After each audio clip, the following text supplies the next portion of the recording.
ყავს საოცარი სტუმარი, ახალგაზრდა, ესეთი ძალიან მიყვარს პოეტები რომ სტუმრობენ ხოლმე. მე ახალგაზრდა მით უმეტეს, მე დათვი. და მე კიდე ძალიან ნიჭიერი, ძალიან კაი ოჯახის შვილი და ეხა გავიცანი და ძალიან გახარებული ვარ, მოკლედ ამდენი ქებით ეხა კაცს არ ვაქებთ ხოლმე. ამდენს ბიჭი ივანიშვილი. გამარჯობა. ხო და რაც თავარია, ჩემო მაყურებელო, რატომ მიიპყრო ჩემი ყურადღება, რომ ჩემს საყვარელ ვერაზე ესეთი სტრიქონი აქვს რა დღეს ამოვიკითხე, რომ ისევ ცელქობენ ვაკე და ვერა. და რაღაცა მომეწონა პოეტურია მე მგონი და ბიჭი გამარჯობა. გამარჯობა. მოდი დავიწყოთ. სასიამოვნო. სანამ დავიწყეთ გადაცემა, რა ვიცი, როგორ ხდება თბილისში მილიონი ახლობელი, მილიონი საერთოდ მაკაცები აგერ ჩემი შოთიკო ახსენე. კი ბატონო. ლევანიკო დღეს დაბადების დღე აქვს, მოულოცოთ ლევანიკო თორთლაძეს, ჩემი გიას შვილს, მაიას შვილს და მოდი დავიწყოთ. შენი ბავშვობით, ყველა ბავშვობიდან მოვდივარ და კი ბატონო, დავიწყოთ შენი თბილისი. შენი ბავშვობით ესეთი ძალიან მიხარია რომ სტუმარი ვარ შენი ძალიან ლამაზი გადაცემის, ისეთ მაგარ ადგილზე როგორიც ქიაჩელის ქუჩა არის, ისეთ ისტორიულ ქუჩაზე, სადაც რა ვიცი, მე მგონი თბილისელი ყველა აქ ნამყოფი ერთხელ მაინც ჩავლილი უნდა კონდეს, რომ თუნდაც ის რაღაცა სტრიქონები მოვიდეს, თუნდაც ის ინსპირაცია იყოს, გინდა მხატვრობა იქნება ასე შემდეგ. ყველამ უნდა გაიაროს. ჩემ ბავშვობას რაც შეეხება, დავიბადე 1990 წლის 5 ნოემბერს თბილისში, ცეცხლის ზონაში, კვლავ გამეორდები. კი ბატონო. ძალიან რთული პერიოდი იყო ამ დროს თბილისში, და თქვენ უკეთ გახსოვთ. ერთი რამ მითხარია, ვერაზეო რა თქვი, აქეთ რო ცხოვრობ, იმიტომ ვერაზე თუ კეკელიძე ვერა. იცი რა, კეკელიძე აი ამაზე დიდი კამათია ხო? ხო და შენთვის როგორია მაგაზე?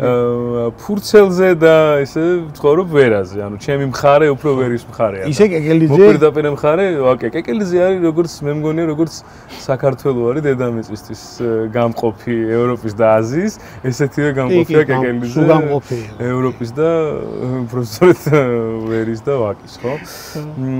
დავიბადე 90 წლის 5 ნოემბერს, მაგრამ ბავშვობიდან მოყოლებული დიდი ხანი არ მიცხოვრია კეკელიძეზე, მთელი სკოლის პერიოდი, მთელი 11 წელი გავატარე აბაშიძის ქუჩაზე, ძველ ბარნოვზე, ვაკის პარკთან, დავცხოვრობდი დედაჩემის დედასთან და მამასთან.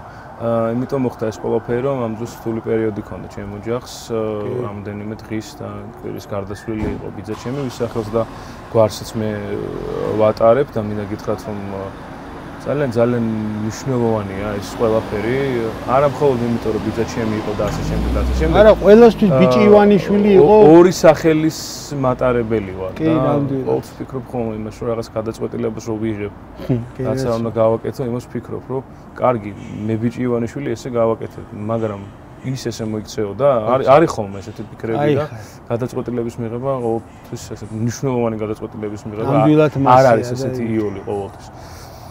მე შევედი იქვე სკოლაში 175 სკოლის პირველ სართულზე კერძო კოლეჯი იყო, რომელიც 175 რომელია ვერ გავიხსენე. 175 არის ფალიაშვილზე 54-ის გვერდით. გვერდზე, კაცო, კი, დირექტორი მყავს ჩაწერილი. ბატონო, პირველ სართულზე იყო კერძო კოლეჯი, სადაც 10 წელი ვიარე. ანუ სკოლა იყო, სხვა სკოლა, 175 არ იყო. 175 არ იყო. პირველ სართულზე იყო კერძო კოლეჯი ცალკე გახსნილი, სადაც კერძო კოლეჯი ნაკადული ესეთი სახელწოდებით იყო. ნაკადულივით კლასი კი მყავდა ნამდვილად, მაგ კლასიდან ძალიან ბევრს ესეთ გამოვარჩევდი, იგივე ჩემი მეგობარს, ახლა თუ გიყურებს, სანდრო კობახიძე, ძალიან ცნობილი მომღერალი, ალილოს სამწევრი, ჩემი კლასელი, ჩემი ბავშვობის მეგობარი, მოკლედ რაღაც ესეთი ხელოვნებასთან ასოცირებული კლასი გამოვედით ყველაფრიდან. შემდეგ ერთი წელი იყო ბოლო, სანამ ჩავაბარებდი გადავედი ქალბატონ ანა ბაგრატიონის 51 სკოლაში, ბოლო წელი იქ დავამთავრე და შემდეგ აი ეს უნივერსიტეტის პერიოდი უკვე იყო ძალიან ესეთი რთული, თავიდან უნივერსიტეტში ჩავაბარე? თავიდან არიც ჩამოყალიბებული რომ არა გაქვს, რომ სად ჩავაბარო და ასე შემდეგ. ჯერ ძალიან მინდოდა სხვათა შორის ჩემი კარის მეზობელი იყო ლევან სანიკიძე, ძალიან ცნობილი ყველასთვის ისტორიკოსი, მწერალი და ასე შემდეგ და ასე შემდეგ. მოესწარი შემდგომ. კი, მოესწარი და არა მხოლოდ მოესწარი, მან ვისწავლე ქართული, მან ვისწავლე რუსული, მან ვისწავლე კომპიუტერი და აბსოლუტურად ყველაფერი, რასაც შეიძლება და იმ პატარა ასაკში ყოფილიყო ლევანისგან ესეთი ძალიან დიდი. ლევანის როგორ გაიხსენებდი? ლევანს გავიხსენებ ძალიან გამორჩეული იყო მთლიანად აი ამ უბანში, ძალიან გამორჩეული პიროვნება იყო თავისი. ეს კეკელიძის საუბარ, არა, აბაშიძეზე, გარნოზე. ვაკის პარკთან ცხოვრობდი სადღაც? კი, ვაკის პარკთან ბერძენიშვილის კუთხეში, ზუსტად ხიდებიანი სახლი ვარი, აი. და ყოველთვის რაღაც ჩემზე განსაკუთრებულად და პირველი და ესეთი რაც მახსოვს, ბებია ჩემს და ბაბუა ჩემს ეუბნებოდა, რომ ეს ბიჭი იქნება განსაკუთრებული ხელოვანიო. და საერთოდ არ ვიცი, არ ვიცი რა თქმა და იცი რა, ცელქი ვერ ვიტყოდი ჩემ თავს, ცელქი ვიყავი. დათუ ვიყავი მაშინაც, ძალიან დამჯერი და მიყვარდა ხოლმე, აი მაშინ ახლა პატარა ვიყავ და ვერ ვარჩევდი, ხო, ახლა ლევან სანიკიძე ვინ იყო? რეალურად მაგასაკში, არა, მაგასაკში ახლა ვერ ხვდები, ხო, ისე რომ ლევან სანიკიძე ამას მერე როცა გარდაიცვალა სამწუხაროდ და მერე და ძალიან პატარა ვიყავ მე, წელს გარდაიცვალა არც მახსოვს. და უბრალოდ ყველაფერი მასთან ვისწავლე და მას ჩემზე ამბობდა რომ ძალიან კარგი ხელოვანი და არტისტი იქნება და ბიჭი, ცნობილი ოჯახის შვილი ხარ და მოდი რა შენი ბაბუები მარტო ბაბუები მე ვიცი ორივე და გაიხსენე იცი? ბაბუებს გავიხსენებ მამაჩემის მამას, ტუკი ივანიშვილი, რომელიც მე 1 წლის ვიყავი, ის გარდაიცვალა და ამის შემდეგ ძალიან ბევრად დილას და ძალიან ერთმანეთისგან არადამოკიდებულ, ცოტა განსხვავებულ ადგილებზე ძალიან ხშირად მხდება სახელი და გვარი მისი პიროვნების სიამაყის მეტი რა თქმა უნდა არაფერი მაქვს გულში, იმიტომ რომ წეს მოდიან ჩემთან და პირდაპირ აი ამ კითხვით რომ შენ ტუკი შვილი ხარ, აი ეს ძალიან მნიშვნელოვანია ადამიანისთვის. ხო შეიძლება რომ აი იგივე ნიკუშაშვილი ხარ, იგივე ბიჭის მიშვილი ხარ, იგივე ან შენ თვითონვე გიცანი საიდან მე ან ტელევიზიიდან რაღაც შენ ტუკი შვილი ხარ, ეს კიდევ უფრო სხვანაირია და მეორე მხრიდანაც მაქვს ამის ბედნიერება, რომ მეორე მხრიდან დედაჩემის მამა არის გურამ საღარაძე. ეგ არ ვიცოდი, იცი? ხო, გურამ საღარაძე და პირველი კითხვა ეს არის ხოლმე, რომ მსახიობი არა, ის მსახიობი არ იყო, გურამ საღარაძე იყო ძალიან მაგარი მოჭიდავე. მაგარი პიროვნება სხვადასხვა. ორგზის მსოფლიო ჩემპიონი, ოლიმპიური ჩემპიონი ჩემთვის, მიუხედავად იმისა, რომ ვერცხლის ფლობელია, იქ რაღაცა თემები იყო, გურამ ძალიან ხშირად იხსენებს ხოლმე ამას. ვის ეჭიდავა? ირანელ მოჭიდავეს ეჭიდავა, რომელიც შემდგომში გაირკვა, რომ თლათ სუფთად არ ჭიდაობს და იქ მცირედი რაღაცა ქონის წასმები და ამბები იყო და გაურბოდა გურამს, რომელსაც თურმე ჭიდაობის წინ ფინალში საქართველოსთან წაღებული ერთი ჭიქა კვასი, მაშინ წაღებული კვასი დაულევია და როდესაც ფრედ როცა დამთავრდა აწონვაზე იმ დალეული ჭიქით გრამებით მეტი იყო გურამი და იმ ნაკლებზე მიცეს იმას ოქრო. ასე რომ ჩემთვის ბაბუა ჩემი არის ორგზის მსოფლიო ჩემპიონი და არის ოლიმპიური ჩემპიონიც ცალსახად. არანაირი ვერცხლი, თუმცა არის ეს ვერცხლის медали. ვერცხლიც არ გიგონოს ოლიმპიური ვერცხლი. ისტორიაში. არ ვამბობ რომ ცუდია, მაგრამ ოქრო მაინც თემაა, რომელიც რეალურად უფრო მასე ეს რომელი წელია თუ გახსოვს? ეს არის ტოკიოს ოლიმპიადა. წელი არ მახსოვს. მეც არ მახსოვს. ტოკიოს ოლიმპიადა. და რასაც წელი არ მახსოვს. მაგრამ ნუ ასე იყო. ტუკი ივანიშვილი, გურამ საღარაძე, მე მგონი ბაბუების უმაღლესი ბაბუები. ეხლა რომ მოვდიოდი დედას დაურეკე და მეთქი გადაცემა მაქვს ჩაწერა მეთქი ერთი ახალგაზრდა ბიჭია, ძალიან ნიჭიერი პოეტი მეთქი ივანიშვილი მეთქი ტუკი შვილი იქნება. ესე მითქა და მაგიტომ ხო, ნუ აი ესეთი ყოველდღიურობები ყოველთვის ხდება, აი იგივე აი როგორც კითხა, ხო? ძალიან ხშირად ყოფილა ესეთ სიტუაციაში, რომ იგივე მამაჩემთან ერთად უხსენებიათ ბაბუაჩემის სახელი, იგივე ბიჭის სახელი უხსენებიათ, ისე რომ ნიკუშამაც არ იცოდა ეს ამბავი, თქვენ ვინ ახართ მისი და ასე შემდეგ და ასე შემდეგ. ბევრჯერ ესეთი გაოცებული ერთმანეთის გადაგვიხედია, რომ სადღეგრძელოს კი დაულევიათ ბიჭის ისეთ სუფრასთან, სადაც მე და ნიკუშა ვისხედი და არც ვიცოდით ის პიროვნება ვინ იყო საერთოდ, ვინც ამ სადღეგრძელოს ვამდა. ისევე როგორც თვითონ არ იცოდა და ამ სადღეგრძელოს ფეხზე წამოდგომისას ვკითხა, რომ თქვენ თუ იცნობდით ბიჭისო. აი ესეთი კითხვა დაგვიშვა ორივეს და თავიდან ხუმრობა მეგონა და გადავხედე ნიკუშას, რომ მე მეგონა იცნობდა ნიკუშას და ნიკუშამ ჩემი ძმა იყო. ნუ აქედან სადღეგრძელოში რომ რა თქმა უნდა ჩვენი ძმა იყო და არა, ნიკუშამ უთხრა რომ ჩემი ღვიძლი ძმა იყო და აი ეს თამა და ფეხზე დამდგარი გათეთრებული ისევე დაჯდა როგორც თელისუფრა ირდა. ასე რომ ხო, რთულია ისეთი ადამიანების ჩემთვის გახსენება, ვისთანაც ერთად დღე არ მიცხოვრია, იგივე ბიჭისია საუბარი. ტუკის მე ერთი წელი მოვესწარი, მაგრამ აი ბიჭის წასვლის შემდეგ ცოტა უფრო ძიმე ვითარება იყო და ტუკიც რა ვიცი ამ ნერვიულობით მე მგონი.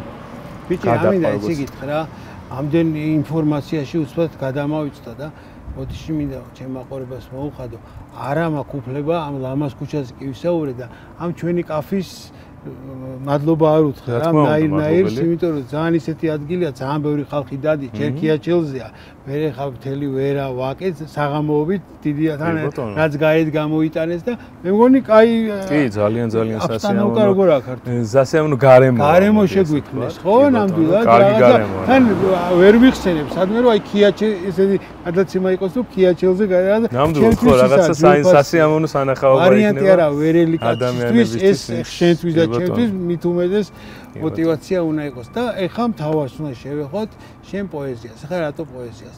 ძალიან ბევრი პოეტი მყოლია გადაცემაში. ერთი 2 წელია უკვე არის ეს გადაცემა, მაგრამ აი ჩემთვის პოეტი რაღაცა მიხარია ხოლმე პოეტი. რატო იცი?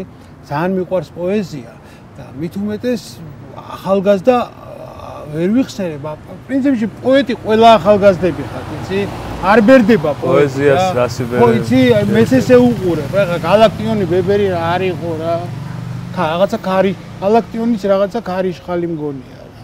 არის ქარიშხალი არის. ეგეთი ტიპი. დიდი ქარიშხალია, გალაქტიონი იმხელა ქარიშხალია, რომ რამდენი წელი უნდა გავუდეს ახლა მისი გარდაცვალების მერე კიდევ აქედან ზევიდან ახლა სადაც ვართ აქედან ზევიდანაც წელი რო გავა ისეთივე ქარიშხალი იქნება პოეზიაში როგორც იყო დაწყების დღიდან ლექსის პირველი დაწყების დღიდან. სხვათა შორის რა ხო სულ მაინც ვქეკავთ და ვეძებთ ამ გალაქტიონზე რა მე სულ ვეძებ რომ რა წაკითხული არა და ამას წინათ ეგეთი რამე წავიკითხე და მინდა მაყურებელსაც და შენთვისაც ალბათ საინტერესო ალბათ კი არა საინტერესო კი თუ არ იცი რა ესე იგი ბათუმში ყოფილა ეგ და მეუღლე წასულები და ხალი ახლდათ ვინც ულიდა რაღაცა ულიდა და მაგარი წვიმა წამოვიდა ვიცი არა მაგარი წვიმა წავიდა და საშინა მთელი დღე იყო ცუთხასიაძეო ცოლმათ ხო არ დალიო ეს უარი ვერ უთხრა ხო გაღიზიანებული იყო ბორგავდა დადიო და ვარჭამაო აი ვერ იყო რა რაღაცაო ვერ გვიტანდაო რა ეგეთ ხოჭი და აი საშინელი ქარიშხალი და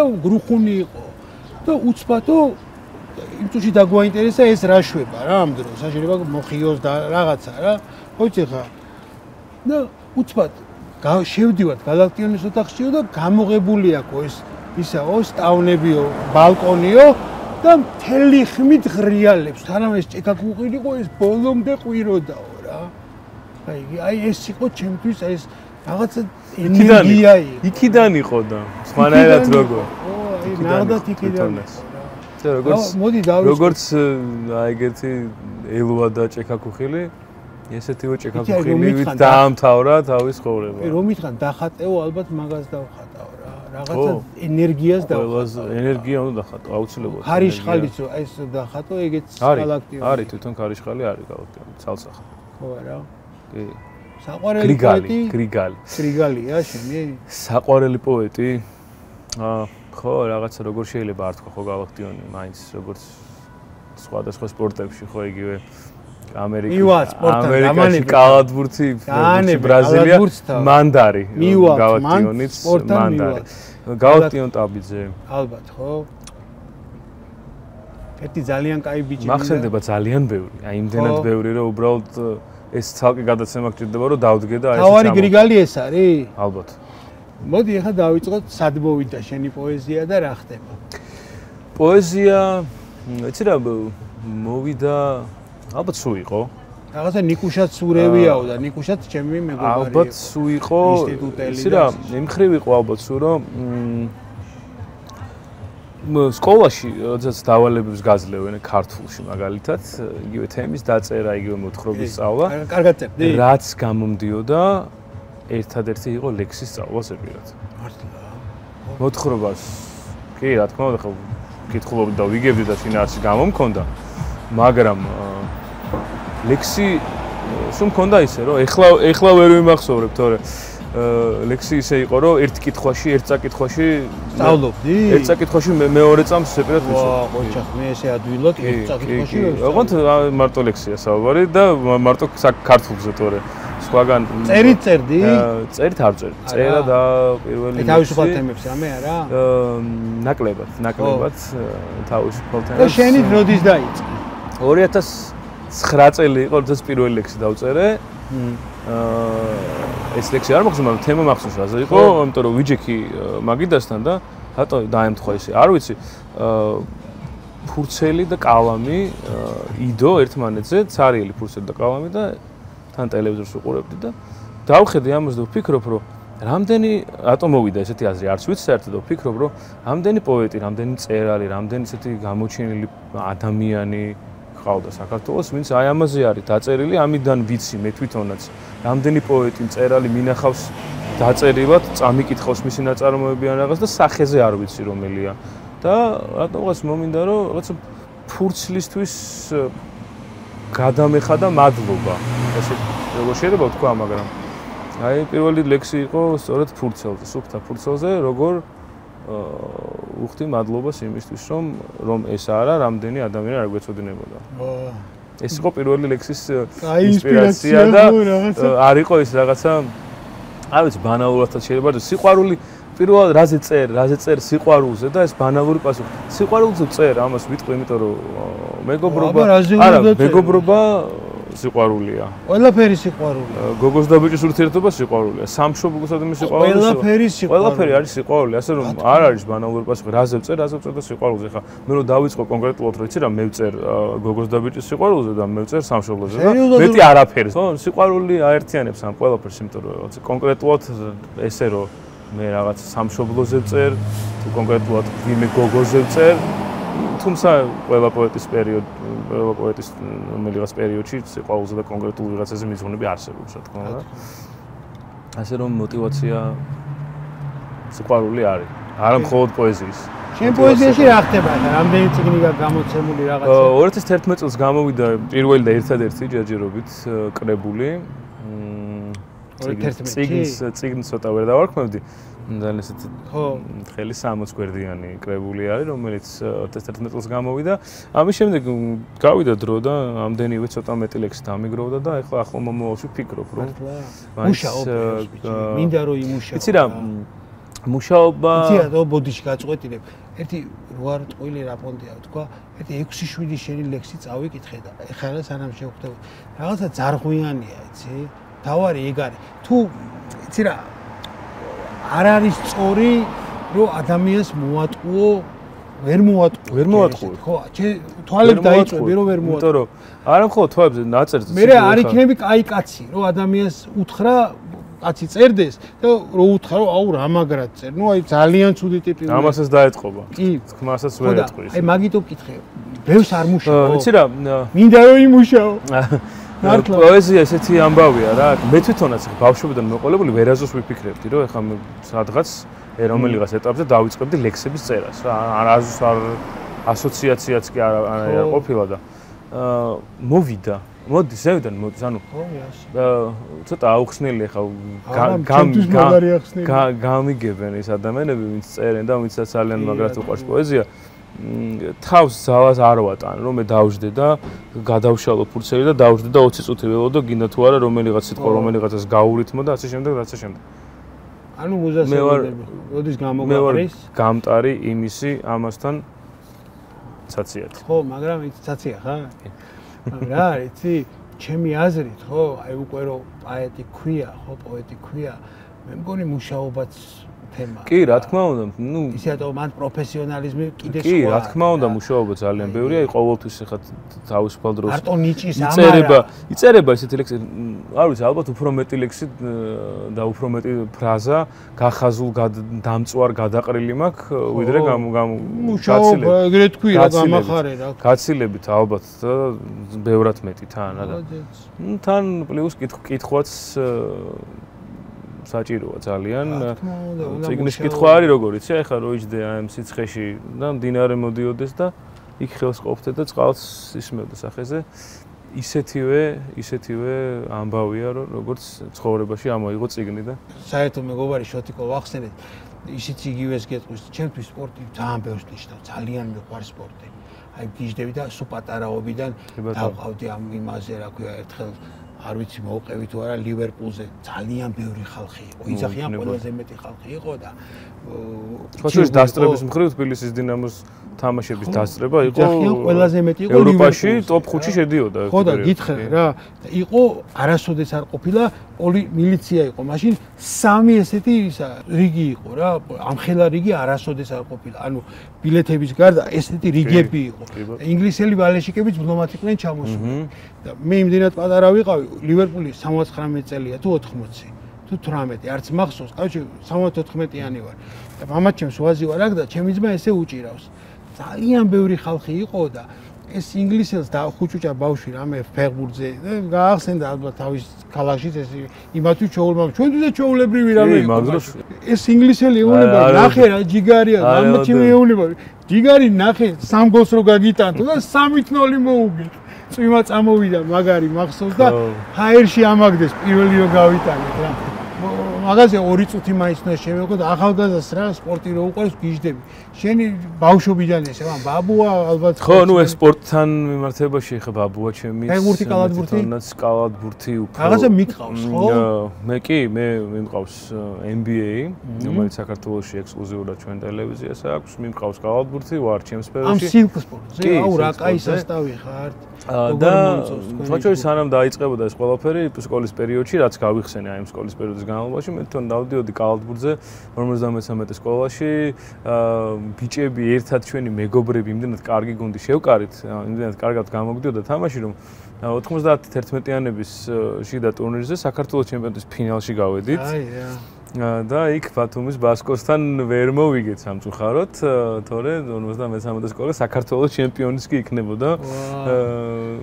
ასაკობრივ იმ დროს ძალიან ბევრი მეგობრები შევიძინა იგივე ჩვენი ეხონდელი საქართველოს ნაკრების კაპიტანი თორნიკე შენგელია ჩემი ბავშვობის მეგობარია ძალიან ახლო. თორნიკე მაგარი ბატონო და აქედანაც არა თორნიკე გადავიდა ახლა CSKA-ში. CSKA-ში თელი ამბავი რო აწყო და აქაც უცებ ვიტყვი რომ CSKA არის ტოპ 3 გუნდი და დიდი ხანი არის. მე მინდა გითხრათ რომ თუ არავის საქმე არ არის. ხო, თუ არავის საქმე ხო ეს ცხადია, მაგრამ ძალიან ესე ნუ იქნებით ნუ რა ვიცი გაბრაზებულები, იმიტომ რომ ქართველებს რაღაცა გვიყვარს ხოლმე ხანდახან რაღაცაზე ზედმეტის თქმა, იმიტომ რომ სტანდარტები, როდესაც ქვეყნიდან რაღაცის გაკეთება, იგივე ბიზნესის კეთება შეიძლება იქით, ექსპორტი შეიძლება, იმპორტი შეიძლება, აქ სასტუმროებს აშენებ, იმიტომ რომ რუსებიც ავსე იქნება, რატომ არ შეიძლება თორნიკე შენგელიასთვის თამაში? საქმე არაა. მაშინ თუ არა, მაშინ არაფერი არ შეიძლებაოდეს და ეს სელექციით ცოტა ხო ეს თორნიკემ ამაზე კარგად იცის თუ არა პირველი გაწავიდა. რა თქმა უნდა, იცოდეს რომ მე აქედან თუ ვიყურებს დიდი გულშემატკივრა და ეს ძალიან კარგად იცის. ერთნიშნულობა. და ესე ჩვენი კალათბურთის რაღაცა გუნდი გავედით, ვიარეთ, გავედით საქართველოს ჩემპიონატში და ის მოხდა რომ უფრო მეგობრები ვიყავით, უფრო გვიყვარდა ვიდრე პროფესიონალები ვიყავით უშუალოდ საქმეში. და აი ამ რაღაცა სკოლის პერიოდის შემდეგ კალათბურთს თავი დავანებე, ისე ძალიან კარგადაც არ გამომდიოდა და გადავედი ბოლომდე სპორტულ ჟურნალისტიკაში. დავამთავრე GPI და სპორტული ჟურნალისტიკის ფაკულტეტი და ამის შემდეგ ნაციონალური საკალათბურთო ასოციაცია NBA საქართველოში ექსკლუზიურად გახლავართ მე. და მაგრამ მიყავთ, ეხა შენი ხმა არ ვიცოდი შენ თუ მიყავდა, მაგარი სუბბალეში ყოფთ, რო იცოდე და პრინციპში თქვენ გიყურებთ რა, ეხა გაჩერებულია, მაგრამ აი ეხა დავიწყეთ ამდენი დღე არის. რა მოდი რა. საყვარელი კალათბურთელი. სანამ ვიჩხუბებთ თქვი მაინც. საყვარელი თუ ყველაზე მაგარი? არა, აიცე. მან მთელი პრიორიტეტი. არა, აქ ორი სხვადასხვა და რაც კი კალათბურთი არსებობს, ყველაზე შენ ვინც გინახავს, ყველაზე მაგარი კალათბურთი. კობი ბრაიანტი. კობი ის არ ყავს ნანახის? არა ნორმალური. კობი მყავს სრულფასოვნად ნანახი. 23 ნომერი არ ყავს? ესე კი მყავს ნანახი, მაგრამ სრულფასოვნად თუ მეკითხები კობი ბრაიანტი. უკვე გაზდილი, ხო? ზოგადად კი, ნუ კობისთან ერთად ფაქტიურად გავიზარდე მე თვითონ. მაიკლი არ გახსოვს. მაიკლი ესე ლაივში არ მახსოვს, მაგრამ თუ არჩევანია და თქმა რომ ყველაზე მაგარი ვინ არის, მაიკლ ჯორდანი ჩემთვის არის ყველაზე მაგარი სპორტსმენი საერთოდ ყველა დროის. არა მხოლოდ კალათბურთი. მაგარი იყო, ძალიან მაგარი. დღეს LeBron James. LeBron-ი მაინც. მიუხედავად იმისა, რომ საერთოდ ჩემს გემოვნებას არანაირად არ უდგება, დღეს ყველაზე მაგარი LeBron James-ი არის.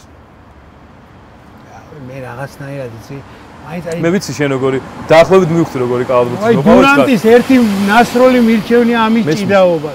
მესმის და შეიძლება მეც ესე ვარ, მაგრამ რაც შენ გინახავს. მარადონა არ გინახავს. ალბათ მესია რა.